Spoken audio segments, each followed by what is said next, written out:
Comme Ed l'a dit, aujourd'hui, nous allons explorer le troisième et dernier fragment de la Voie du silence. Comme nous l'avons dit, il n'y a pas nécessairement une continuité entre ces fragments, mais le paragraphe d'ouverture relie en quelque sorte celui-ci au précédent. Dans le fragment précédent, nous avons vu un exposé sur les deux sentiers. Le sentier ouvert, qui est comme le sentier exotérique, le sentier de l'évolution spirituelle dans le but d'atteindre la libération personnelle, et le sentier secret, qui est le sentier de la compassion, qui implique ce travail spirituel pour réaliser la vérité, non pour gagner seulement la libération personnelle, mais pour pouvoir aussi aider les autres à réaliser la vérité. Donc, dans le paragraphe d'ouverture de ce fragment de la Voie du silence, le disciple dit à l'enseignant: « Le choix est fait, j'ai soif de sagesse. Tu as maintenant déchiré le voile placé devant le sentier secret.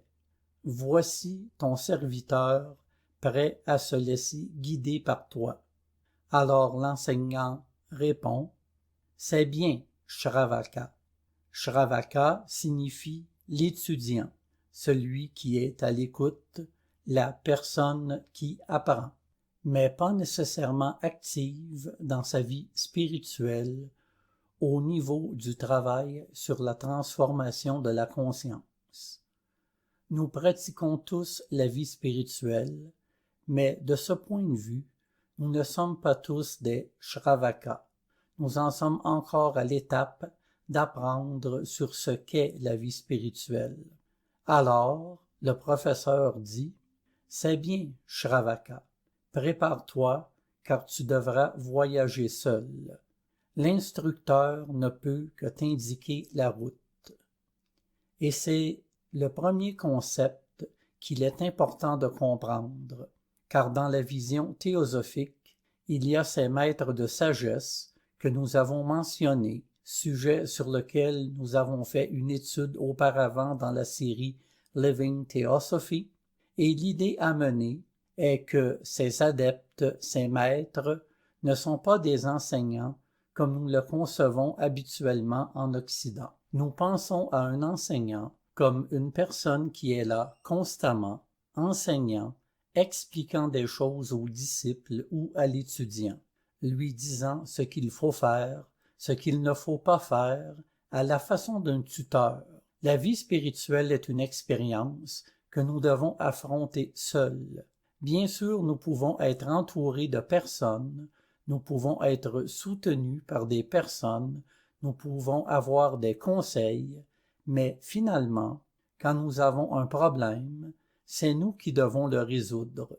Beaucoup de gens peuvent nous dire ce que nous devrions faire, mais éventuellement, nous devons prendre une décision. Et si nous prenons une décision uniquement sur la base de ce que quelqu'un d'autre nous a dit, souvent cela ne fonctionne pas. Ou, quand nous souffrons, peu importe à quel point les gens autour peuvent nous aider ou nous soutenir.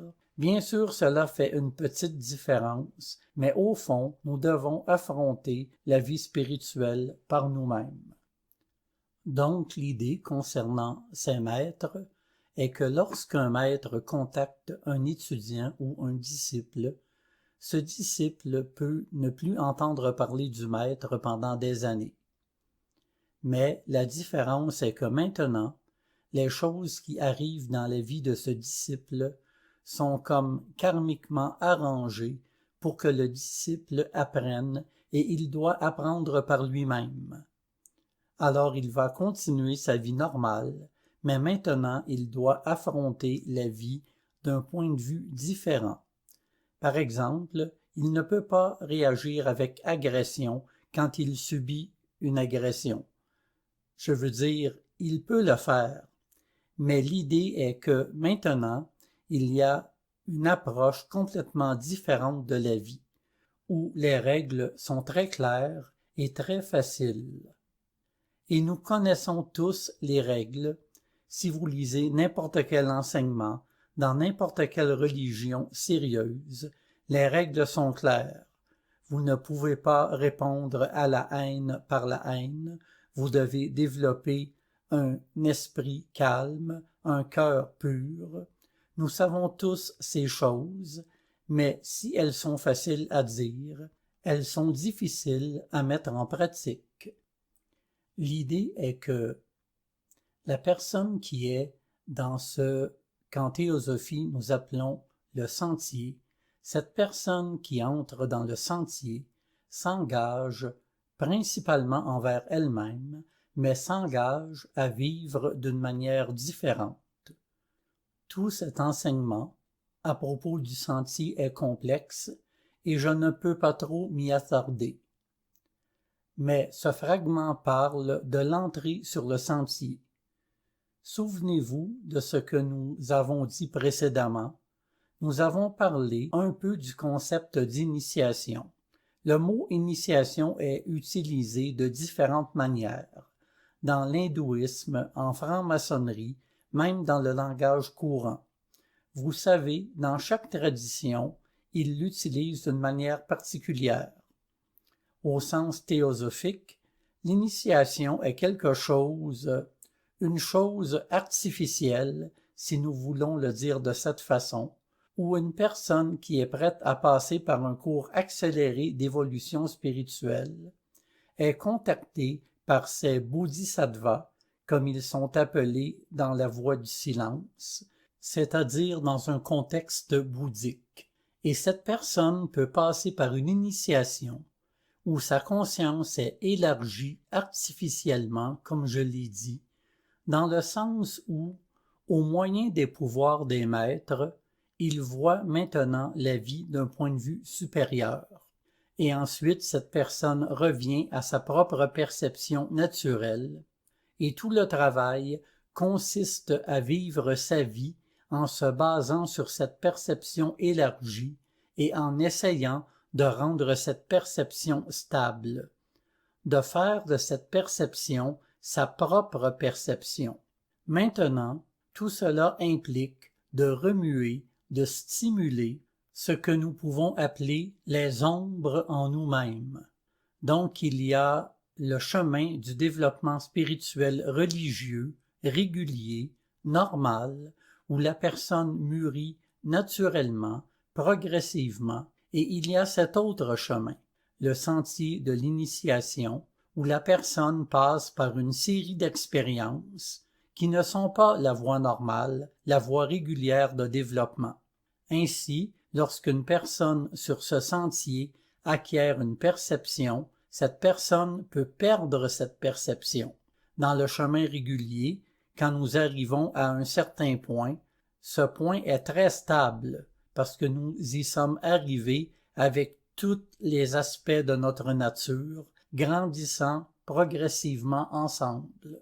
Lorsqu'une personne, par exemple, perçoit l'unité des choses à travers le chemin régulier, la perception est stable. Maintenant, quand une personne perçoit l'unité des choses à travers le processus d'initiation, cette personne peut perdre cette perception et même cette personne peut s'effondrer psychologiquement parce que c'est beaucoup de pression à supporter. C'est tout comme si nous prenons une méthode accélérée à travers n'importe quelle formation. Quand vous étudiez quelque chose et que vous n'avez pas assez de temps pour le mûrir, vous pouvez avoir beaucoup d'informations, mais vous ne savez pas comment les intégrer. Donc, c'est quelque chose qui n'est pas facile. Si vous pouvez traverser tout cela et que vous pouvez apprendre de cette manière accélérée, vous pouvez alors arriver au même point qu'une personne qui suivait son cours régulier, mais plus rapidement. Et pourquoi plus rapidement?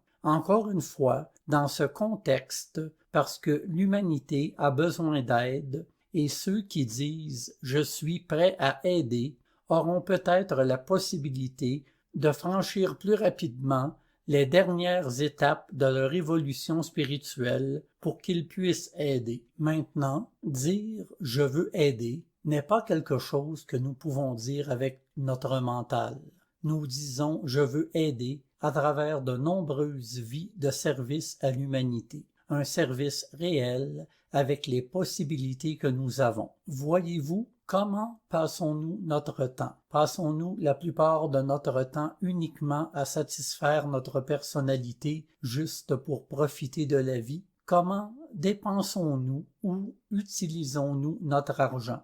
Utilisons-nous tout notre argent juste pour notre plaisir personnel et notre intelligence? Nous sommes intelligents. Utilisons-nous cette intelligence pour réussir dans le monde et avoir une excellente position, ou utilisons-nous également cette intelligence pour aider les autres? Une chose n'exclut pas nécessairement l'autre. Je ne veux pas dire qu'une personne ne devrait pas avoir de carrière, mais c'est une question à se poser. Avec les pouvoirs que nous avons déjà, comment utilisons-nous ces pouvoirs dans nos vies? Donc, à travers une vie où une personne donne tout ce qu'elle peut donner pour le service de l'humanité, cette personne dit, par compassion, par amour, je suis prêt à aider l'humanité. Et quand cette personne est assez mature pour entrer sur le sentier, ce qui est quelque chose de rare, on dit qu'une fois que la personne entre dans le sentier, il ne lui reste plus que cette vie, jusqu'à ce que cette personne atteigne le nirvana. Cela est la moyenne, ce qui est une période très courte, même si dans la spiritualité occidentale moderne, parler de cette vie jusqu'à l'illumination semble être très long, parce que beaucoup de gens pensent qu'ils peuvent obtenir l'illumination dans cette vie même, et peut-être que certains le peuvent, mais il y a aussi une question de manque de discernement en ce qui concerne l'illumination. Mais d'un point de vue théosophique, nous évoluons depuis des milliards d'années, et pas seulement sur cette planète. Donc, cette vie, ce n'est rien. Ainsi, l'idée que l'âme d'une personne entre dans le sentier, lorsque cette âme est très proche des dernières étapes de l'évolution, et si cette âme est disposée à suivre ce sentier plus rapidement pour aider l'humanité, ainsi, lorsqu'un adepte contacte le disciple, on ne lui dit pas constamment ce qu'il faut faire ou ce qu'il ne faut pas faire. Au contraire, maintenant, le disciple doit apprendre à s'appuyer sur son propre discernement et voir comment développer sa propre intelligence, son propre discernement. Donc, s'il y avait une personne qui lui disait constamment quoi faire, alors il n'y aurait aucune opportunité de développement. Alors c'est pourquoi, prépare-toi, car tu devras voyager seul. Alors, il y a une question que le maître pose aux disciples. Quel sentier va-t-il choisir?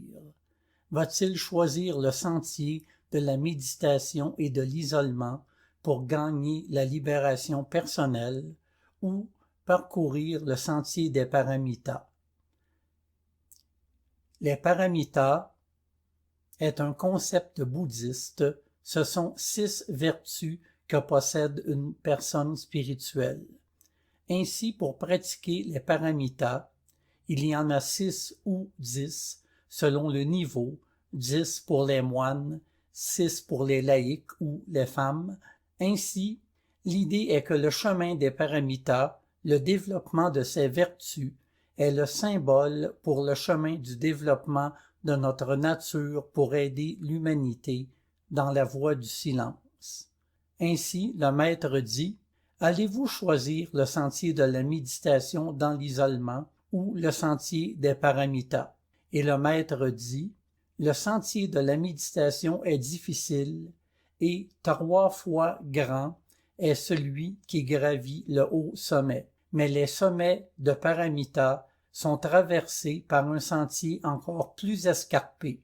Tu dois te frayer un chemin à travers 7 portails, 7 forteresses tenues par des puissances cruelles et rusées, des passions incarnées. Rappelez-vous que sur ce sentier, les passions ou l'ombre ou l'ignorance qui est en nous est attisée afin que nous puissions travailler cela. Ainsi il est dit, « Bon courage, disciple. Rappelle-toi la règle d'or. Une fois que tu auras franchi la porte Srotapati, qui est la première initiation quand la personne entre dans le sentier, tu n'auras plus que 7 vies devant toi. » Ce qui veut dire, comme vous allez le voir, pourquoi le maître dit « Bon courage, disciple » ? Parce que ces 7 vies vont être difficiles. Des vies avec beaucoup de travail, beaucoup de défis. Alors, dit le maître, mais rassurez-vous, il n'y a que 7 vies. Et encore une fois, un disciple arrivé à cette étape a une vue d'ensemble ou une vue plus large où il peut voir que cette vie, c'est comme, par exemple, je vais travailler beaucoup cette année parce qu'après avoir travaillé cette année, même si c'est très difficile, alors, à l'avenir, je peux faire n'importe quoi, vous comprenez?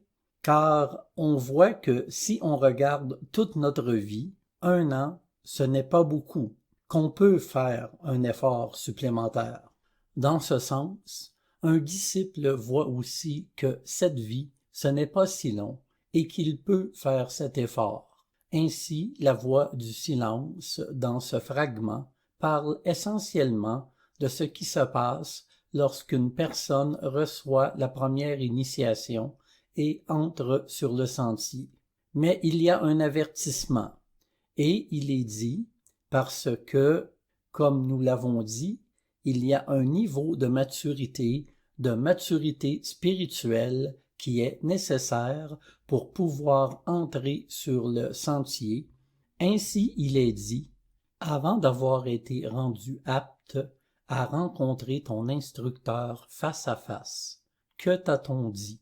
Avant de pouvoir approcher la première porte, il te faut apprendre à séparer ton corps de ton mental, à dissiper l'ombre et à vivre dans l'éternel. Dans ce but, tu dois vivre et respirer en tout, comme tout ce que tu perçois respire en toi. Sentir que tu résides en toute chose et toute chose dans le soi. Ainsi, l'idée est qu'une personne est prête à entrer sur le sentier après que cette personne a atteint une perception assez profonde de l'unité. Tout notre travail avant d'entrer sur le sentier est de se débarrasser de ce sens de l'égoïsme, de l'illusion que nous sommes cette personnalité. C'est pourquoi, dans l'approche théosophique de la vie spirituelle, tout l'accent est mis sur le fait que nous ne sommes pas la personnalité, nous ne sommes pas ce corps, ces émotions et ce mental, ou que nous ne sommes pas seulement cela, que le vrai soi est au-delà de cela et le vrai soi est un avec tout, parce que c'est la préparation pour entrer dans le sentier. C'est le but de la spiritualité théosophique, amener une personne à ce point où cette personne peut percevoir l'unité de la vie dans une certaine mesure. Bien sûr, cette perception de l'unité peut aller de plus en plus profondément, mais ce n'est que lorsque cette personne perçoit l'unité de la vie dans une certaine mesure que le maître peut se présenter. Et bien sûr, la personne qui perçoit l'unité de la vie est dépourvue, dans une large mesure, de toute ambition personnelle. Donc, personne n'aurait l'ambition d'essayer d'attirer l'attention du maître pour toute raison mondaine ou personnelle. Alors, pour une personne mûre, il n'y a pas ce motif, pour ambition personnelle, d'entrer en contact avec les maîtres. C'est, du point de vue théosophique, un sujet très sacré où la personne, l'aspirant, n'est pas très concerné. L'aspirant essaie de trouver la vérité, d'aider l'humanité de quelque manière que ce soit, et si le maître le contacte, cela fait partie du processus, mais ce n'est pas une motivation basée sur l'ambition. Ainsi, la description dans La Voix du silence est que ce sentier a 7 portails et chacun des portails a une clé. Cette clé est la qualité qui doit être acquise pour passer de ce portail à l'étape suivante. Et ces clés, ce sont les 6 paramitas du bouddhisme, plus une qualité qu'ajoute la voie du silence. La première clé, en sanskrit, est appelée dana, D-A-N-A, et est décrite comme la clé de charité et d'immortel amour, car la première expérience qu'une personne fait lors de l'initiation est une prise de conscience plus profonde de l'unité de toute vie. La personne s'est rendue apte à percevoir l'unité de la vie par ses propres efforts et à cette perception dans une certaine mesure. Mais lors de l'initiation, sa conscience est élevée à ce que nous appelons Buddhi en théosophie, et il y a alors une perception plus profonde de l'unité de la vie. La personne sent vraiment qu'elle est partout et en tout. Mais maintenant, la personne retourne à son propre état de conscience et doit, comme je l'ai dit, rendre cette perception stable, acquérir cette perception comme la sienne, non comme quelque chose qui s'est passé pendant l'initiation. Et bien sûr, lorsque la personne sort de cette expérience, elle est pleine d'amour, de charité et de compassion. Et pour un moment, c'est une qualité majeure de son état de conscience. Ainsi, la description de ce premier portail dit « Armé de la clé de charité, d'amour et de tendre miséricorde, tu es en sûreté devant la porte de Dana. » Cette qualité, la porte qui se dresse à l'entrée du sentier. Regarde, ô pèlerin heureux. Le portail qui te fait face est haut et large, et semble d'accès facile. La route qui le traverse est droite, unie et verdoyante. Là, les rossignols d'espoir, les oiseaux au plumage radieux, le succès pour les pèlerins sans crainte. Passe, tu as la clé, tu es en sûreté. Donc, cette première étape du sentier est une étape qui est marquée par ce sentiment d'amour et d'unité, parce qu'elle survient après cette expérience de l'unité de vie. Mais puisque, comme nous l'avons dit, ce n'est pas un état de conscience qui a été acquis naturellement par la personne, cet état va s'estomper.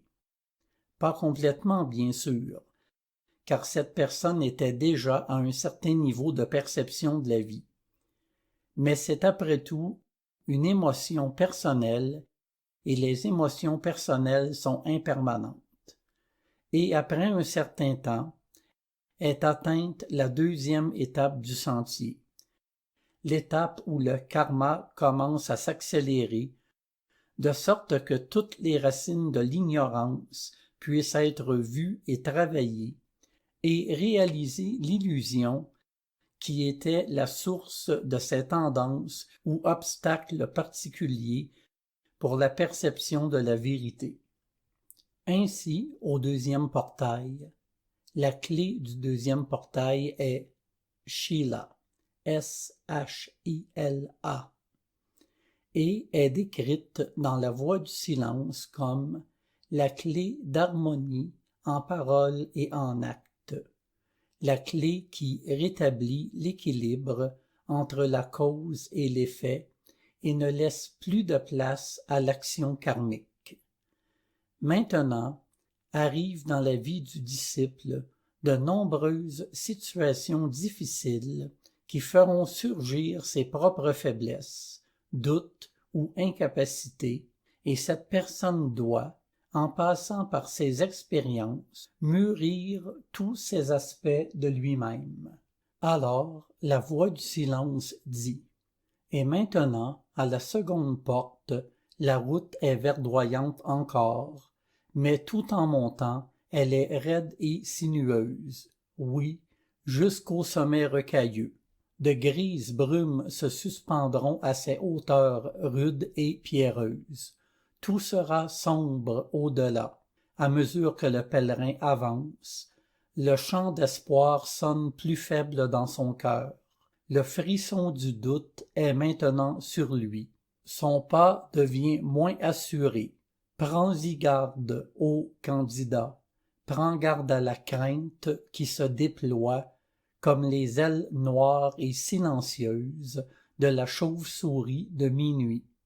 La crainte, ô disciple, tue la volonté et paralyse toute action. S'il lui manque la vertu Shila, l'harmonie dans les mots et les actions, le pèlerin trébuche et les cailloux karmiques meurtrissent ses pieds sur les sentiers rocailleux. Cette succession de choses est normale dans nos vies.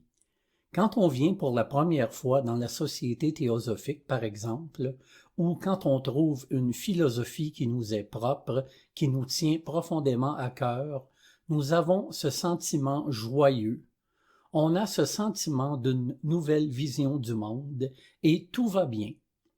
Mais alors les défis viennent. Quand nous sommes sérieux au sujet de la vie spirituelle, nous attirons naturellement des opportunités de grandir. Et beaucoup de gens, quand la vie commence à être difficile, ont peur et ils disent « Je pensais qu'en étant spirituel, tout allait être plus facile. Je pensais qu'il ne se passerait rien. Et au contraire, maintenant, il semble que quand je dis que je ne veux pas faire ça, il semble que les situations sont là, l'une après l'autre, me défiant dans cet aspect même. » Et j'ai vu maintes fois comment les gens, lorsqu'ils rencontraient ces difficultés, reculaient. Ils arrêtaient de faire des efforts parce qu'ils pensaient, certains d'entre eux, ils pensaient qu'en parcourant le sentier spirituel, ils allaient être plus heureux ou avoir plus de plaisir. Oui, au bout du sentier, c'est le bonheur et la paix. Mais pour y arriver, il faut se débarrasser de l'illusion, ce qui veut dire qu'il faut passer par une sorte de désillusion, vous savez? Et ça, pour la plupart des gens, c'est douloureux de lâcher nos erreurs, toutes nos habitudes, nos mauvais besoins. Donc, cela se passe aussi à un niveau différent, qu'après cette première étape d'enthousiasme vient une étape où nous commençons à faire face aux difficultés, et cet enthousiasme s'estompe à moins que nous ne soyons vraiment sincères et clairs sur ce qui nous attend. En fait, l'idée d'écrire ces choses, vous verrez que ces choses sont écrites spécialement pour avertir des pièges sur le sentier. En fait, il est dit dans l'un des versets, il est dit « Avant d'entrer dans le sentier, laissez-moi vous dire, vous parler des écueils que vous rencontrerez. » Habituellement, dans les traditions spirituelles, les anciennes traditions spirituelles, ils vous diront ou ils vous donneront une vision assez sombre de la spiritualité, et de nombreux gourous la rendront encore pire qu'elle ne le sera pour plusieurs raisons. D'abord, pour voir si vous êtes sincère à ce sujet. Ils ne sont pas intéressés à vendre la spiritualité, en faire le marketing et la rendre plus belle pour que vous puissiez l'acheter. Vous connaissez ces histoires d'un disciple qui frappe à la porte du temple et il le laisse dehors pendant 3 jours pour voir s'il est vraiment sérieux avant d'entrer dans le temple.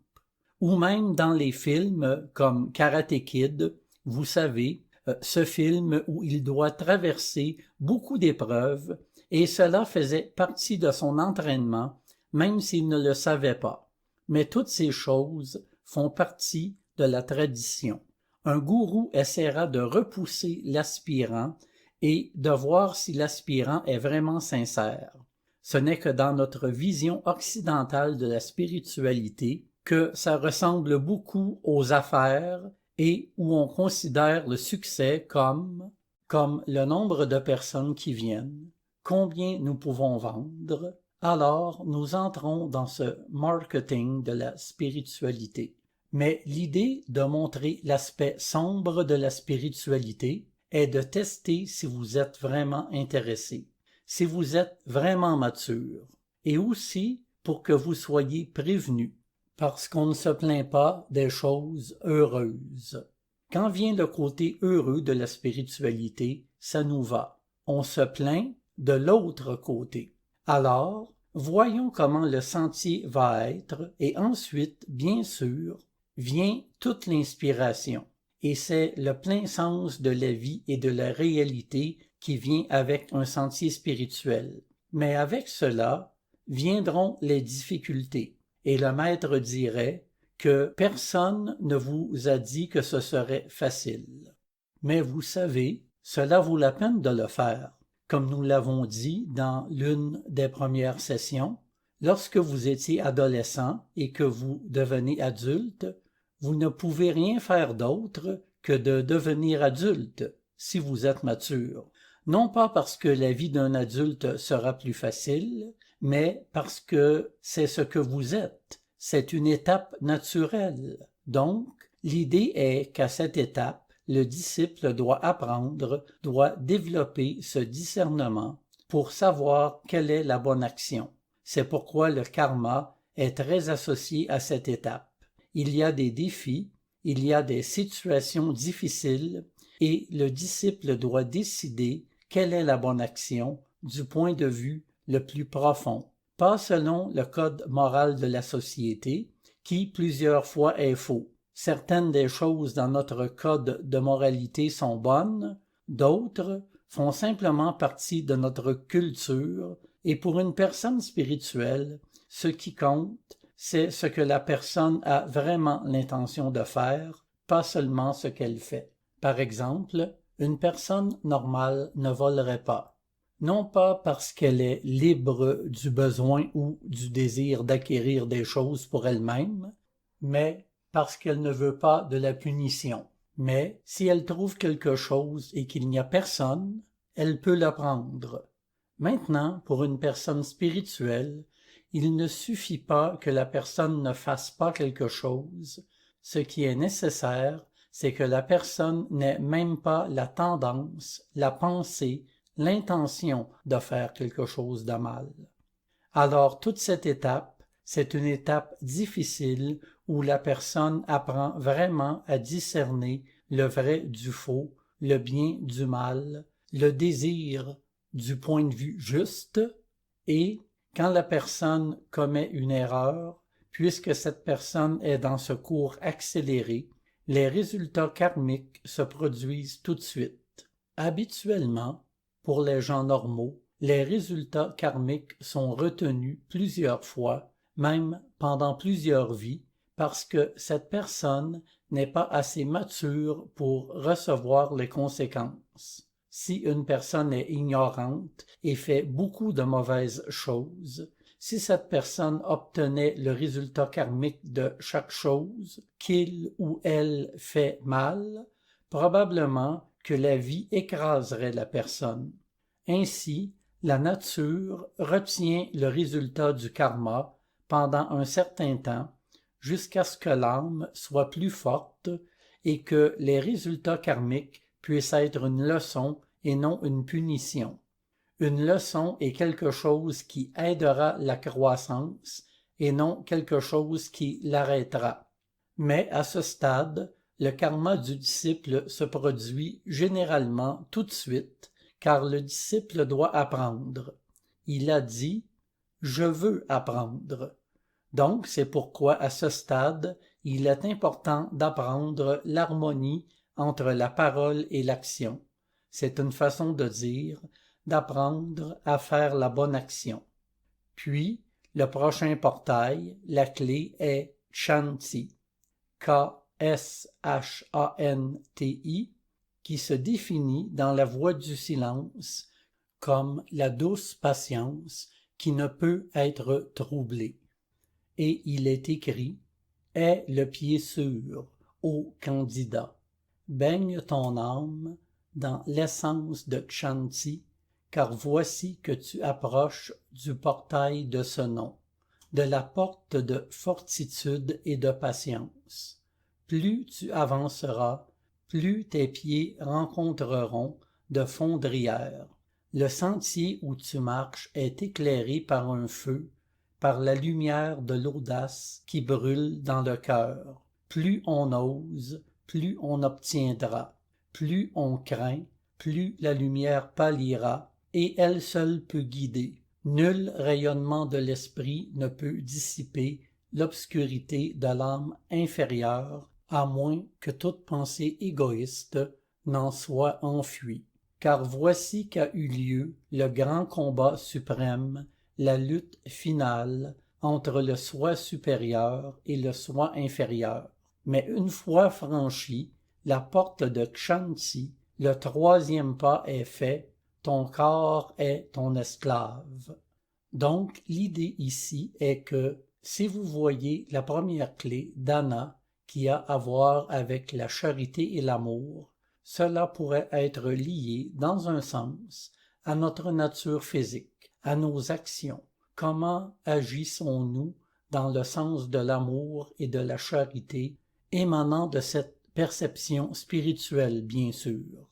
Mais la seconde, Sila, l'harmonie en parole et en acte, pourrait être liée à ce que nous ressentons, car la source de la disharmonie est souvent émotionnelle.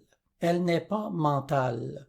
Nous savons tous ce que nous devrions faire, mais ce sont nos émotions qui ne nous permettent pas de faire ce que nous voulons faire ou ce à quoi nous aspirons. Donc, la deuxième clé a à voir avec la nature émotionnelle. La troisième clé, la patience douce, a à voir avec notre mental inférieur. Notre mental inférieur ne peut pas vraiment voir. La seule chose que notre mental peut faire est d'être patient.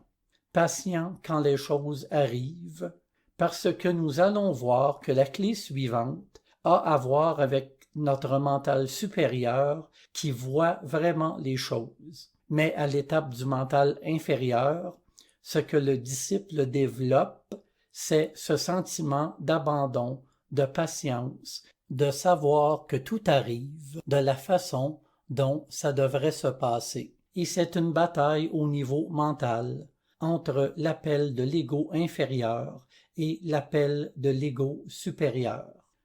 Du point de vue théosophique, le combat entre nos aspirations spirituelles et nos besoins inférieurs, nos désirs et nos attachements. Donc, c'est aussi une étape où nous devons remettre en question la chose à laquelle nous nous identifions le plus, c'est-à-dire notre moi psychologique. C'est pourquoi je pense qu'il est dit « l'audace, le courage de défier est nécessaire ». Parce que nous pouvons travailler et essayer de contrôler notre corps, nous pouvons essayer de contrôler nos émotions, mais nous pouvons toujours nous identifier à notre moi psychologique et dire « Regardez comme je suis génial, je contrôle parfaitement mes émotions, mon corps. » Maintenant, nous défions ce sens même de l'être, la personnalité. Et c'est une bataille subtile, une bataille beaucoup plus subtile que de se battre avec les émotions ou avec les actions physiques.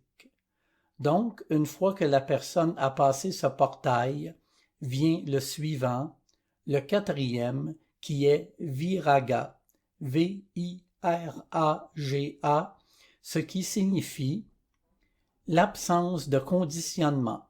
Raga signifie couleur, vous savez, lorsque la vision est colorée par les émotions.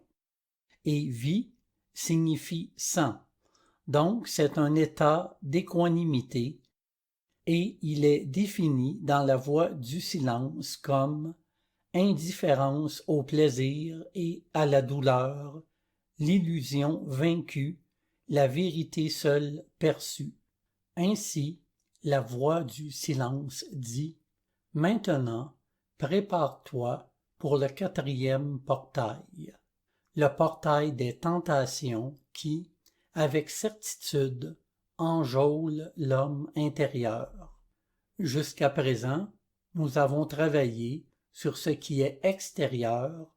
Même le moi psychologique est extérieur à notre sens pur de l'être. Le mental, les émotions, le corps sont extérieurs. Maintenant, le travail porte sur ce sens même de l'être pur, c'est-à-dire la personne intérieure. Avant que ta main ne soit levée pour soulever le loquet de la 4e porte, tu dois avoir rassemblé tous les changements mentaux dans ton soi et tuer l'armée des sensations de pensée qui, subtiles et insidieuses, se glissent sans le demander dans le sanctuaire lumineux de l'âme. Ô intrépide aspirant, regarde bien au fond du puits de ton cœur et réponds. Connais-tu les pouvoirs du soi? Ô toi qui perçois les ombres extérieures, si tu ne les connais pas, alors tu es perdu, car sur le 4e sentier, la plus légère brise de passion ou de désir fera remuer la lumière tranquille sur les murs blancs et purs de l'âme, car, sache-le, l'Éternel ne connaît pas de changement. Donc, cela n'a plus rien à voir avec les actions extérieures. Le comment agir extérieurement a été résolu à l'étape précédente, à toutes les étapes précédentes. Maintenant, cela a à voir avec la perception du moi pur, ce qui implique de transcender les pensées, de transcender l'idée du penseur. Donc, quand vous voyez la description de cette étape, cela a à voir exactement avec être capable de percevoir le vrai soi. Connaissez-vous les pouvoirs du soi? Parce que si vous ne les connaissez pas, vous ne pourrez franchir cette porte. Cela n'a plus rien à voir avec la purification, le contrôle, rien de tout cela. Cela a à voir uniquement avec la perception de ce que nous sommes vraiment, ce qui est maintenant devenu possible, car la nature inférieure est maîtrisée dans une large mesure. Ainsi, lorsque la personne essaie de percevoir qui elle est vraiment, la nature inférieure n'est plus un obstacle. Cette personne n'est pas l'esclave des désirs, des pensées, des besoins ou des sensations physiques. Être capable de percevoir le vrai moi d'une manière très profonde, parce que nous pouvons toujours percevoir notre vrai moi, mais il s'agit de percevoir le vrai moi d'une manière très profonde. Vous savez, nous pouvons percevoir notre vrai moi à n'importe quel niveau de notre conscience, parce que le vrai moi est toujours là, mais nous voyons un reflet du vrai moi.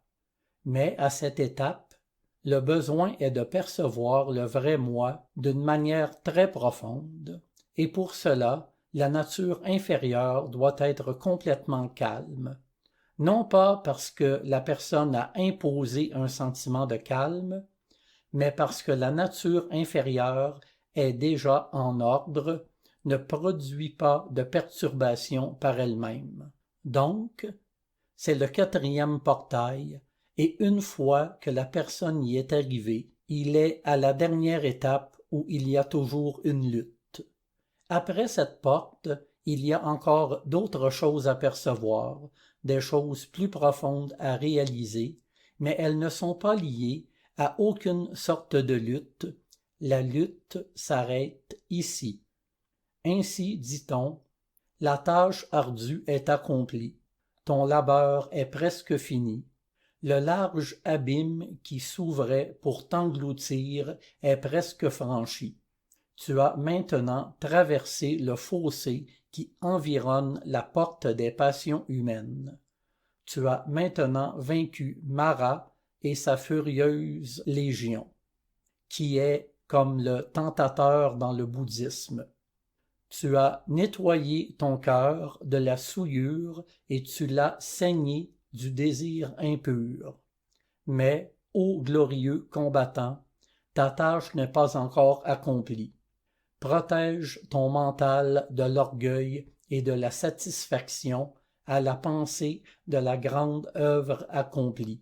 Un sentiment d'orgueil endommagerait l'ouvrage. Endurcis ton âme contre les pièges du soi. Rappelez-vous que ces étapes peuvent être perdues. Il est dit que jusqu'à la 4e initiation, la personne peut encore tomber et peut perdre la perception, car comme nous l'avons dit, avec cette perception, il y a beaucoup d'agitation dans la nature inférieure, et ce n'est que lorsque la 4e initiation est passée que la nature inférieure est complètement en ordre et que la perception ne peut être perdue.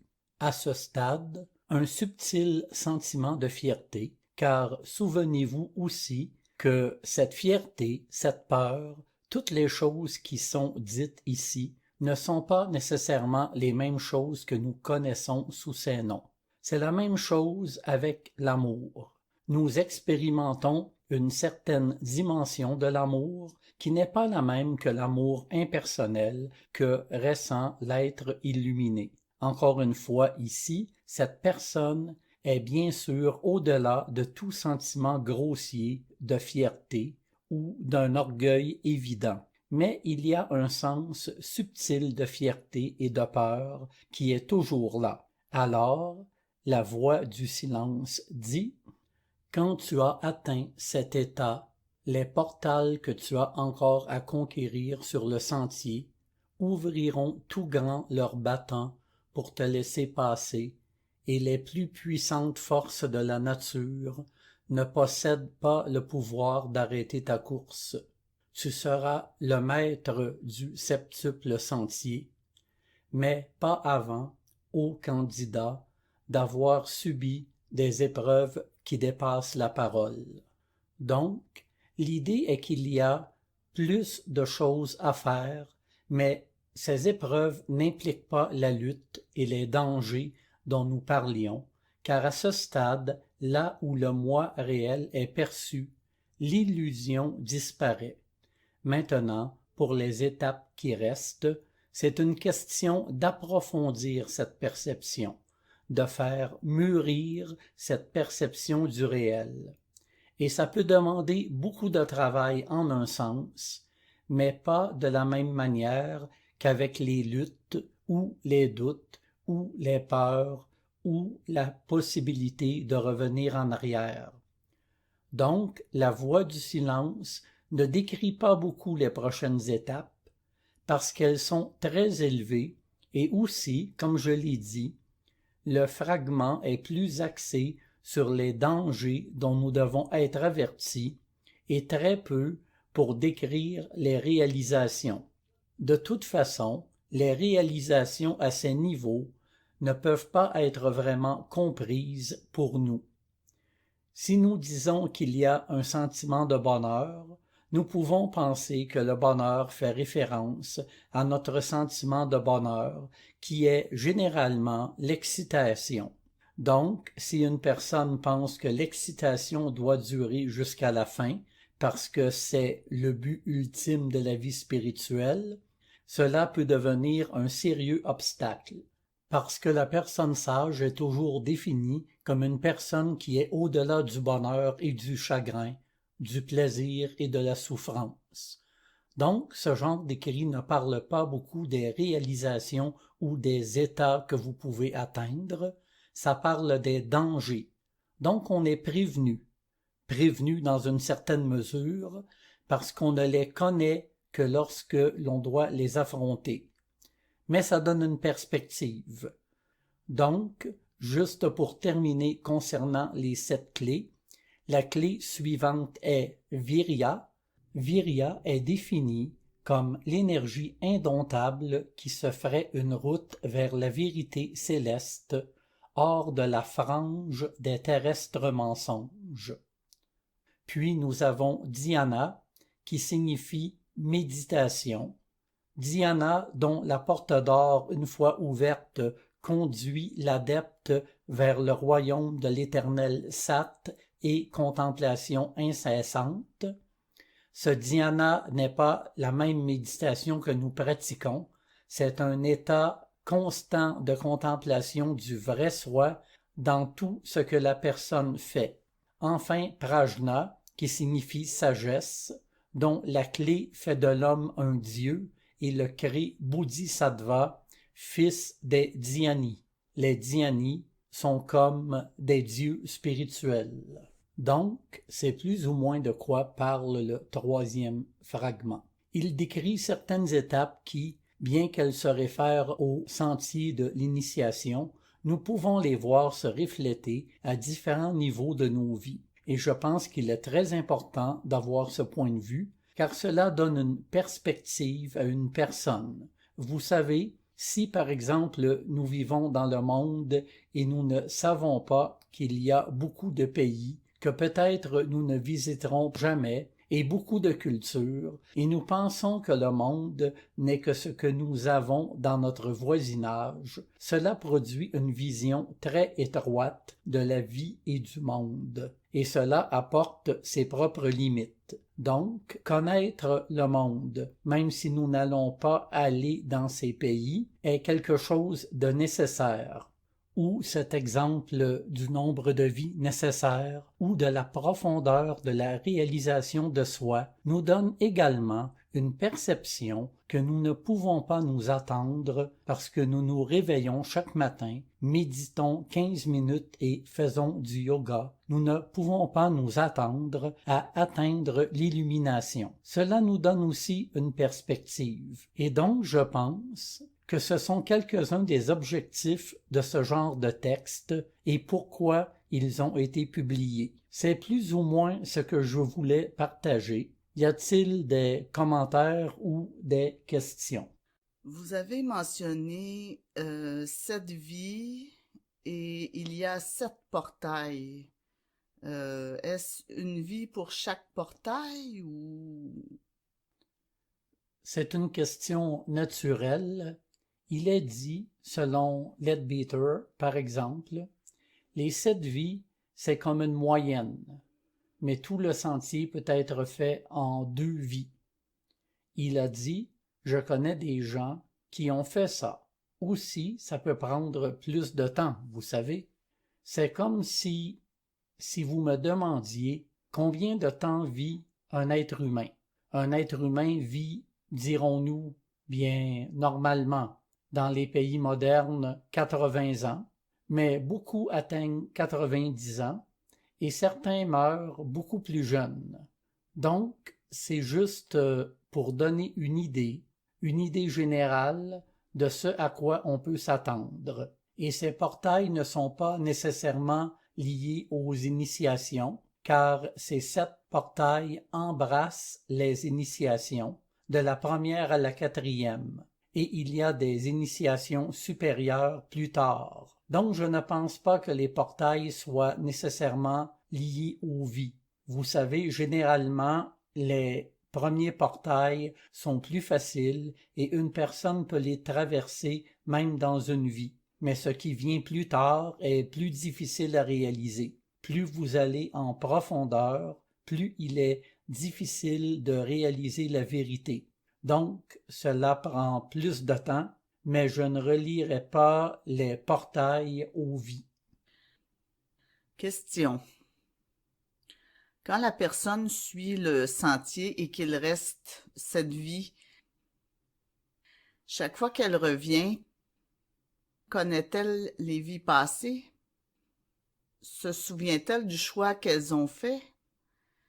Se souvient-elle de ce sur quoi elles doivent travailler? Ou est-ce que tout cela reste au niveau du subconscient? Je dirais que non. À l'état d'initiation, cette personne a déjà la capacité de percevoir toutes les vies antérieures si elle le veut. Mais à ce stade, la plupart des personnes spirituelles ne se soucient pas beaucoup des vies antérieures. Dans la littérature théosophique, il est dit que nous voyons nos vies antérieures parfois après notre mort, à un certain point de notre évolution. Mais le souvenir de cela n'est pas nécessaire. À ce moment-là, la personne vit dans le présent. Vous savez, dans une vie spirituelle, on dit qu'il faut apprendre à vivre dans le présent et lâcher prise sur le passé. Ainsi, une personne spirituelle ne revient pas constamment à ce qu'elle était ou à ce qu'elle a fait ou à ce qui s'est passé. Elle peut le faire si elle le veut, si c'est nécessaire, si elle a affaire à quelque chose et veut avoir une vision de la façon dont cela se développe au cours de sa vie pour essayer de comprendre. Donc, c'est disponible, mais de façon générale, les gens ne pensent ni au passé ni au futur, ils se concentrent sur le présent. Donc, je suppose que la même chose se produit avec une personne spirituelle, bien qu'à un certain moment, la connaissance de leur vie antérieure soit disponible. Généralement, dans la littérature que nous avons dans la société théosophique, il n'y a pas beaucoup d'emphase sur la connaissance des vies antérieures. Questions et commentaires. Eh bien, je peux dire pour la première fois que je ne suis pas d'accord avec vous là-dessus, car je pense que c'est important. Tout au long de notre vie, nous traversons le karma, donc tout ce que nous faisons dans cette vie a beaucoup à faire avec le passé et le futur, et je pense que c'est important. Pas par curiosité, mais les choses auraient beaucoup plus de sens si nous savions pourquoi cela s'est produit. Si une personne est bouleversée et ne sait pas pourquoi cela se produit, c'est très différent de si elle comprend qu'il y a une raison à ça et qu'elle sait exactement pourquoi. C'est comme si vous conduisez quelque part, vous savez que vous conduisez quelque part, mais il est préférable de savoir si vous conduisez vers le sud ou le nord ou l'est ou l'ouest. Et si vous connaissez votre destination, vous connaissez la raison et les étapes pour lesquelles cela se passe. Vous comprenez? Et vous ressentez ce qui pourrait arriver ensuite dans votre vie, cette vie ou la prochaine. Et comme je l'ai dit, ce n'est pas à cause de la curiosité, c'est parce que tout ce que nous faisons a quelque chose à voir avec les actions et les vies précédentes. Ce que l'on fera demain, nous ne savons pas, mais si nous savions ce que nous avions fait hier et tout ce que nous avons prévu de faire demain, cela nous aiderait et nous saurions que ce qui arrive est ce que nous avions prévu.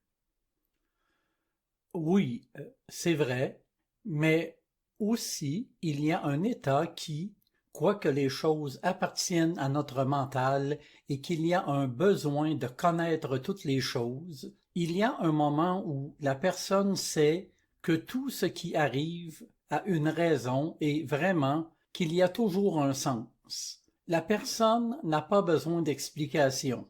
Si j'ai une relation difficile avec une personne que je connais, je ne parle pas de moi personnellement, disons, une personne spirituelle n'a pas besoin de savoir pourquoi cela s'est produit. Peu importe, cette personne sait que cette relation difficile a un passé.